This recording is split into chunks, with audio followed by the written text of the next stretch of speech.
వెంకటేష్ గారు చెప్పండి. వెంకటేష్ గారు, వైసీపీలో అసలు ఇన్ఛార్జీల చేంజెస్ ఎందుకు తీసుకొచ్చారు, లేకపోతే నియోజకవర్గాల నుంచి ఒక నియోజకవర్గంలో ఓ ఎమ్మెల్యేని తీసుకొచ్చి ఇంకొక నియోజకవర్గంలో ఎందుకు పెడుతున్నారు అనేది ఇప్పటికీ కూడా ఎవరికి ఏమీ అర్థం కాని ప్రశ్న. ఎందుకంటే ఇన్నాళ్ళు అక్కడ పనిచేసి అక్కడ ప్రజల్లో మెరిగి అక్కడ ఉన్న సమస్యల గురించి అవగాహన ఉన్న ఒక వ్యక్తిని తీసుకెళ్లి వేరే నియోజకవర్గంలో చేస్తే అక్కడ అది కొత్త అవుతుంది. అది ఎంతవరకు పాజిటివ్ అవుతుందో వైసీపీకి అనేది ఎవరు చెప్పలేరు. అలాగే ఇన్ఛార్జీల మార్పు అన్నీ కూడా వైసీపీకి కలిసి వచ్చాయి అనుకుంటున్నారా? ఇవన్నీ కూడా వైసీపీకి కలిసి వచ్చే అంశాలని భావిస్తున్నారా? ఖచ్చితంగా మేము చెప్పదలుచుకున్నది ఏంటంటే, మా పార్టీ 9 ఏళ్లు ప్రతిపక్షంలో ఉండడం, ఆ 9 ఏళ్లు ప్రతిపక్షంలో ఉన్న కాలంలో అనేక మంది కార్యకర్తలు, అనేక మంది నాయకులు మా పార్టీ కోసం పనిచేయడం, ప్రతి ఒక్కరికి అవకాశాలు కల్పించే ప్రక్రియలో ముఖ్యంగా వెనుకబడిన వర్గాలకి, ఎస్సీ ఎస్టీ బీసీ మైనారిటీ వర్గాలకి ఎక్కువ శాతం అవకాశాలు కల్పించడం కోసం మేము కొంతమందిని మళ్ళీ కొత్తగా తీసుకోవడం, అట్లానే మళ్ళీ కొంతమందికి ప్లేస్ ట్రాన్స్ఫర్ చేయడం అనేది జరుగుతుంది తప్పితే గతంలో వాళ్ళు పని చేయలేదని కాదు, అట్లానే మళ్ళీ వ్యతిరేకత ఉందని కాదు. ఇప్పుడు ప్రతిపక్షాలు ఇప్పుడు మా పని మేము చేస్తున్నాం. ఎన్నికలు వస్తున్నాయి, మా పార్టీని మేము ఎట్లా సెటిలైట్ చేసుకోవాలి, 175కి 175 మేము ఎలా గెలవాలనే పనిలో మేమున్నాం. ప్రతిపక్షాలు ఏమున్నాయి, వాళ్ళ పని మానుకొని మేమేం చేస్తున్నాం అని చూస్తున్నారు. అది ఎవరికి నష్టం? ఖచ్చితంగా ప్రతిపక్షాలకే నష్టం. ఎవరి పని వాళ్ళు చేసుకోవాల్సింది తప్పితే ఎన్నికల సమయంలో వాళ్ళ పని మానుకొని మా మీద విమర్శిస్తే వాళ్ళకి. అలాగని మేము క్లియర్ గా ఉన్నాం. మేము ఇప్పటి వరకు ఏం చేసామో జనానికి చెప్తున్నాం, చేసిన దానికే ఓటు వేయమని అడుగుతున్నాం.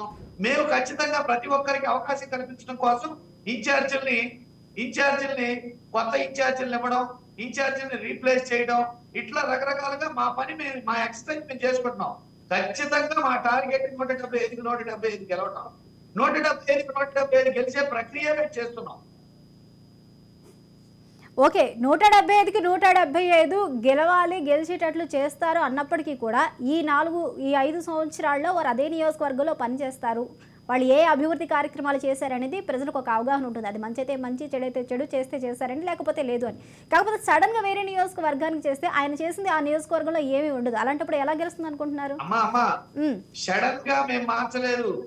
జగన్మోహన్ రెడ్డి గారు గత 2.5 సంవత్సరాల నుంచి ప్రతి ఒక్క మీటింగ్ లో, ప్రతి ఒక్క వర్క్ షాప్ లో ఎప్పటికప్పుడు సర్వే ఫలితాల గురించి ఎక్సర్సైజ్ చేస్తూ ప్రతిసారి మీటింగ్ లో ప్రతి ఒక్క ఎమ్మెల్యేకి చెప్తూనే ఉన్నారు.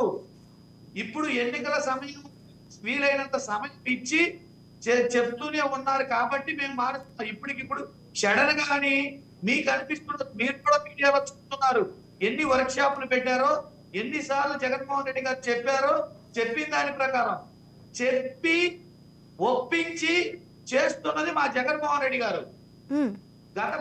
అంటే వెంకటేష్ గారు 2.5 సంవత్సరాల క్రితమే వెంకటేష్ గారు 2.5 సంవత్సరాల క్రితమే జగన్మోహన్ రెడ్డి మీ నియోజకవర్గాలను మేము మారుస్తాము, ఇన్ఛార్జీలను ఇలా మారుస్తామని చెప్పేసి ముందుగానే ఇన్ఫార్మ్ చేశారు వాళ్ళకి అంటారు మీరు, అంతేనా? ఈ నియోజకవర్గాలు మారుస్తామని కాదమ్మా మేము చెప్పింది. మేమేం చెప్పామంటే సర్వే ఫలితాల ఆధారంగా అక్కడ ఉన్న స్థితిగతులను బట్టి ఎవరైతే గెలుస్తారో వాళ్ళని తీసుకుంటాము, ఎవరైతే ప్రజాభిప్రాయం కోల్పోయి ఉంటారో వాళ్ళకి టికెట్ ఉండదు అని 2.5 సంవత్సరాల నుంచి ఖచ్చితంగా చెప్తూ ఉన్నారు. అంటే వెంకటేష్ గారు, అంటే ఇప్పుడు 2 జాబితాలు విడుదల చేయడం జరిగింది. జగన్ ప్రభుత్వం 2 జాబితాలు విడుదల చేసింది ఇప్పటికే. ఎవరెవరిని ఏ నియోజకవర్గాలకు మారుస్తున్నారు, ఇన్ఛార్జిని ఎవరు మారుస్తున్నారు అంటూ కూడా వాళ్ళ లిస్ట్ని 3వ విడత కూడా లిస్టుని రిలీజ్ చేయడానికి రెడీగా ఉంది. అలాంటప్పుడు మరి మీరు చెప్పిన దాని ప్రకారం వాళ్ళ పనితీరు బాగోలేని వాళ్ళనే కదా మారుస్తున్నారు, అక్కడ గెలవలేరు అనుకునే కదా మారుస్తున్నారు. మరి మీరు పనితీరు అనేది ఒకే కోణంలో మేము చూడవమ్మా. అక్కడ సామాజిక వర్గాల నేపథ్యం, ఇప్పుడు ప్రయారిటీ ఇవ్వాల్సిన నేపథ్యం, అక్కడ ఉన్న కార్యకర్తల నేపథ్యం, తరువాయి చేయాలని అనేక రకాల చూస్తాం మేము. నాట్ ఓన్లీ మీరు చూసే ఒక యాంగిల్లో కాదు, మేము మా పార్టీ పరంగా అనేక రకాల కోణాల్లో అనేక రకాల కోణాల్లో చూస్తాం. అది కూడా మేము చెప్పి పిలిపించి ఒప్పించి చేస్తాం. కానీ గత ప్రభుత్వాలు కానీ ప్రతిపక్ష పార్టీలు కానీ ఈ చివరి వరకు వచ్చి నమ్మించి గొంతు కోసే ప్రక్రియ కానీ మోసం చేసే ప్రక్రియ కానీ మేము చెయ్యం. మేము ఏదైతే చెప్తామో చెప్పి మాత్రమే చేస్తాం.